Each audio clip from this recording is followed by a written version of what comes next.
Olá, o programa TV Câmara Entrevista de hoje vai debater um pouquinho sobre futebol de salão e futsal. Você conhece a diferença?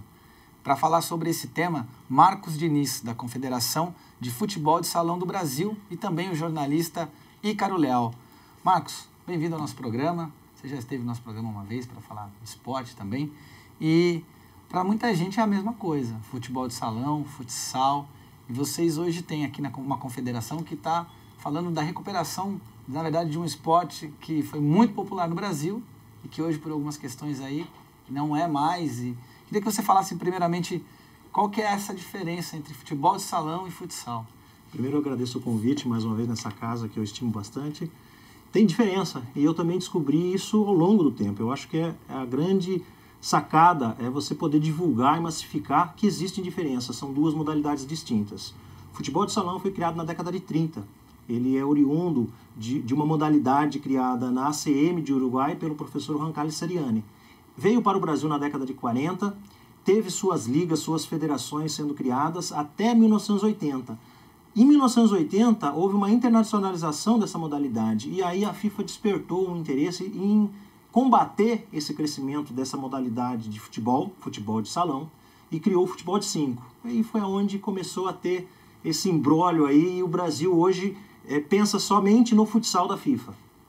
Então as grandes estrelas que a gente vê na TV, Falcão, né, Vinícius, são todas do futsal da FIFA. Eles já são de uma geração que pegou essa característica do futsal moderno, né? Que é o futebol de 5, que é o futsal moderno que hoje no Brasil 99% está enraizado em todas as escolas, está enraizado dentro das competições, tem uma Liga Nacional, é o que peladas, é o futsal moderno. Até porque a relação que existe é assim, todos nós achamos que o futsal é uma evolução do futebol de salão.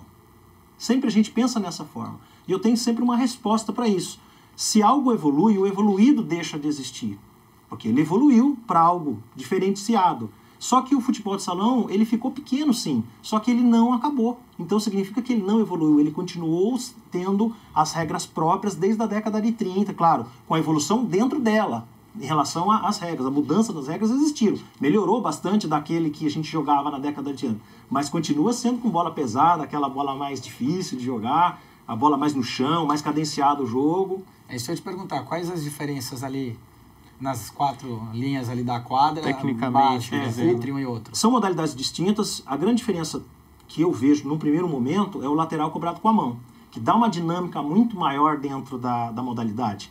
Para o futebol de salão, cobrar um lateral com a mão, cobrar um escanteio com a mão, você vai ter possibilidade de ter gols de cabeça, gols de voleio. Hoje você não vê mais isso. Outra situação interessante é que o goleiro ele passa a bola para o seu companheiro e sai para o ataque. Aquela equipe tem que desenhar um ataque para chegar lá. E não somente o lançamento que o goleiro faz, principalmente nas categorias de base, eles lançam a bola ultrapassando a linha. Isso também é uma outra característica interessante de diferença. Além do peso da bola. Além do peso da bola, que ela fica mais grudada ao chão. Ela é menorzinha e ela é pesada. E como que você vê essa nova modalidade do futebol clássico voltando? Você acha que ela acaba contribuindo para os praticantes deixarem o futsal FIFA, sendo que a gente tem vários títulos já no futsal FIFA, vários jogadores, uma modalidade grande aqui no Brasil? Você acha que acaba matando isso? Não, a ideia não é confrontar. A ideia é que você coloque na cabeça do menino que vai começar a jogar que ele faça uma opção por esporte, para começar. Então, ele, na escola, ele vai jogar basquete, ele vai se interessar, ele vai ver se tem porte físico, ele vai jogar handebol. Determinada modalidade, quando ela está em ascensão, o menino quer jogar mais. Mas o nosso país é um país futebolístico, né? Então, o menino gosta de vestir uma camisa ali, jogar uma quadra, mas ele nem está imaginando os ídolos do futsal ou do futebol de salão de antigamente. Ele está imaginando um jogador como o Neymar e tal, ele faz um gol, ele sai vibrando, dizendo que ele é o Messi, Então, ele tem, por característica, o futebol. Como nós não temos muitos campos, Jacareí é um exemplo disso, que nós não temos muitos campos para prática, a gente tem mais quadras. Então ele vai fazer uma opção de jogar ou futebol de salão ou futsal, que precisa ter uma estrutura, que é o que nós estamos querendo criar, para que os professores possam utilizar as regras do futebol de salão também. Falar assim, olha, nós temos essa diferença, o que nós vamos jogar agora? E começar a dar a opção para jogar. E não ser uma coisa enfiada goela abaixo, ó, você vai ter que jogar o futsal moderno, porque agora no Brasil é só assim, que é o que começou a acontecer desde a década de 90 para cá. Marcos, mas Quer dizer, até a década de 90, a gente era mais popular, então, mais comum, a prática do futebol de salão. E depois, uma questão, quer dizer, a FIFA e uma questão, a gente pode dizer, até política, econômica, você passa a ter a substituição do futebol de salão pelo futsal, que é esse como o Ícaro falou, você vê o Falcão. Por que essa diferença? Se o futebol de salão era um esporte praticado e popularizado, inclusive nas escolas e tal, por que ocorreu essa substituição? Qual que foi o principal fator? Me permita voltar um pouquinho no tempo para a gente poder pontuar a história dessa modalidade. Pelo menos de 71 para cá, para vocês entenderem o cenário, o porquê que a FIFA quis abraçar isso.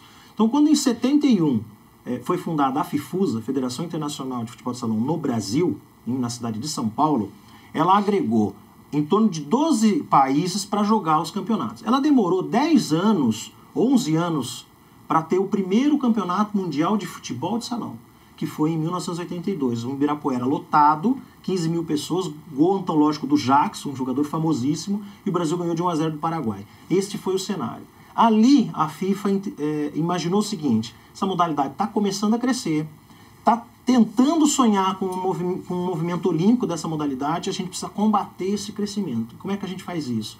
A gente cria um protótipo, utilizando dessa base do futebol de salão para chamar futebol de 5, e usando ex-jogadores de futebol de campo. Só que isso foi um fracasso no mundo. O mundo começou a trabalhar mais ainda o futebol de salão, com uma federação independente, que era uma federação internacional reconhecida juridicamente. E a FIFA também se coloca como a dona do Exato. futebol. Tem uma bola rolando, é a FIFA. Então, quando eles começaram a boicotar isso, a FIFUSA lançou o segundo campeonato mundial, que foi em Madrid, em 1985. Aí você já tinha uma condição de mais de 40 países praticando, ou seja, houve um salto de 5, 6 anos muito grande no futebol de salão. Quando chegou em Madrid, vamos dizer assim, por alguns subterfúgios da FIFA, ela conseguiu boicotar o campeonato de Madrid, de Barcelona e de Madrid, em 85, proibindo a palavra futebol dentro desse cenário futebol de salão. Daí surge o termo futsal, que são as iniciais da palavra futebol de salão, futebol de salão, com hífen ainda. Então o campeonato lá na Espanha se chamou Segundo Campeonato Mundial de Futebol de Salão, futsal, com hífen. E incorporou isso no Estatuto da FIFUSA de 85. Bom, a FIFA começou a fazer os campeonatos de torneios de futebol de 5, então deslanchava. O que aconteceu na década de 90? O Brasil pediu desfiliação para a FIFUSA. Pressionado, né, submeteu toda a esse boicote que a FIFA estava fazendo, e a Espanha veio logo em seguida. Então foram os dois países que, vamos dizer assim, juntaram forças e votaram contra a decisão da FIFUSA. A FIFUSA não queria incorporar para ser uma mesma modalidade. Isso foi em 1990. Em 88, o Brasil tinha perdido o Mundial da Austrália, então enfraqueceu esportivamente no futebol de salão. Em 89, o Brasil não é campeão do mundo em 89. O campeonato foi de futebol de 5, com jogadores mesclando até de campo. Então, esse título não pertence à CBFS. Ela incorpora como pentacampeão, mas não é.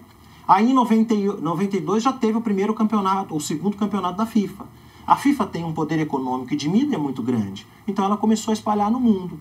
Aí a grande resposta: só o Brasil e a Espanha fazem esses campeonatos de futsal, que na realidade são campeonatos de futebol de 5.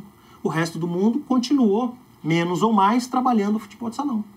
E tem ligas internacionais, campeonatos também hoje, do futebol de salão. Hoje nós temos 57 países, inclusive o Brasil, que nunca deixou de jogar futebol de salão. Ele só ficou muito restrito ao estado de São Paulo, principalmente a cidade de São Paulo, Jundiaí, ABC. Quer dizer, nós tínhamos só um polo ali. Enquanto você tem uma Colômbia que nos últimos 5, 6 anos tem uma liga profissional. Coloca 8 mil pessoas em qualquer jogo, tem tanto no feminino quanto no masculino. O Uruguai é forte, a América do Sul é mais forte. Aí vamos para a Europa, precisa expandir. Então você tem lá uma Bélgica, você tem Hungria, você tem Bielorrússia, você tem a Rússia, tudo com verdadeiramente jogadores daquela nação jogando pelas seleções e pelos campeonatos. E o Brasil, que é muito bem sucedido no futsal, já não repete, então, no futebol de salão esse sucesso. Nossas equipes no futebol de salão. E aí eu faço a seguinte análise, né? Não vamos desdenhar os títulos que o Brasil conquistou no futsal, no futsal da FIFA. Só que você não tem adversário. Então, se o Brasil pegar uma Colômbia, ele pode ganhar, mas não vai ser aquela coisa mais tranquila como tem sido. Claro que evoluiu também, a Argentina esses dias ganhou do Brasil, mas o Brasil está passando por uma fase difícil. Todos esses títulos que nós temos, a partir de 89 para cá, só deu o Brasil na final. Quando o Brasil não foi na final, foi a Itália que tinha 11 jogadores brasileiros. Então o Brasil está jogando com brasileiro. O Brasil joga sempre com adversários brasileiros na final para ganhar o título mundial. Então a gente pode fazer uma análise que é um campeonato da FIFA muito bem estruturado, mas enfraquecido enquanto participação, nível esportivo. Porque você tem uma Rússia com 5 jogadores, eu não sou contra intercâmbio, mas eu sou contra uma Rússia ter 5 jogadores brasileiros naturalizados. E eu sou totalmente contra uma Itália não ter uma seleção. E por que a Itália não tem seleção? Porque lá não se pratica o futsal da FIFA.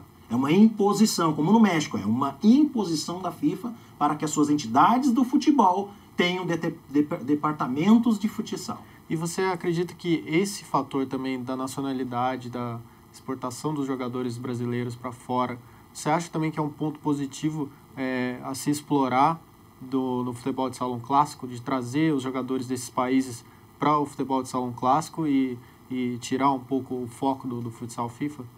Para o Brasil, sim. O que eu vejo é que a gente pode fazer um intercâmbio maior aqui na América do Sul, porque tudo é custo, né? Então, hoje, nós não temos jogadores de futebol de salão no Brasil, tem muito pouco. Até porque há um imbróglio em relação a algumas entidades para comandar o futebol de salão. Como eu disse, nunca deixou de existir desde 1991. Não é porque a CBFS de Fortaleza desfiliou que a modalidade tem que morrer. Por isso foi criado a BFS em 1991. De lá para cá, o trabalho não foi muito bem feito, mas sempre houve uma seleção. Na última década, é uma década totalmente perdida. Há uma recuperação de 2 anos para cá. Nós estamos chegando para tentar trazer um pouco da qualidade profissional e mostrar que temos um caminho para a gente representar melhor o Brasil. Enquanto a outra ganha tudo, e aí a gente tem que analisar por que é que ganha tudo, inclusive no feminino, porque, na minha opinião, não tem adversário, porque quando melhora um pouquinho, perde. Acabou de perder para a Argentina, que joga muito futebol de salão, mas tem agora um bom time de futsal. E enquanto isso, a nossa, por que não ganha? Por que não chega entre os primeiros? Porque não tem estrutura, porque não tem praticante. Porque aqui se confunde futsal com futebol de salão. Então, muitos desses jogadores que estão atuando pela Itália, que estão atuando pela Espanha, eles poderiam muito bem estar jogando futebol clássico, representando as cores do próprio país, que seria o Brasil, no caso.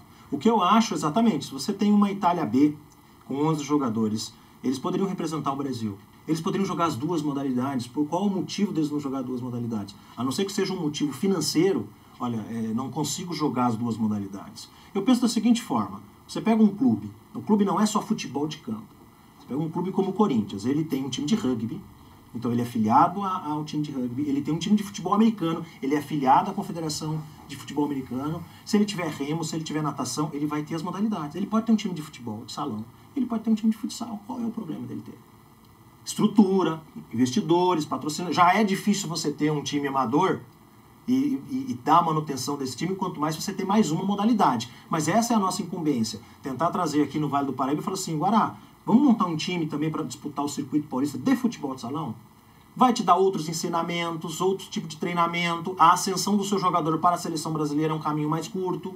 Quando que um jogador do Ioca vai para uma seleção brasileira de futsal da FIFA? Quando que um jogador de Jacareí vai? São bons jogadores, mas qual é o projeto de nível nacional do futsal FIFA que vem olhar um jogador de Jacareí, de Guará, de Guaratinguetá, de Pinda? Isso falando na nossa região. Imagina outros rincões aí do Brasil que você não chega com o jogador, né? Muito bem, esse é o TV Câmara Entrevista, hoje com o Marcos Diniz, batendo bola aqui sobre a Confederação de Futebol de Salão do Brasil. Voltamos de um breve intervalo, aguarde.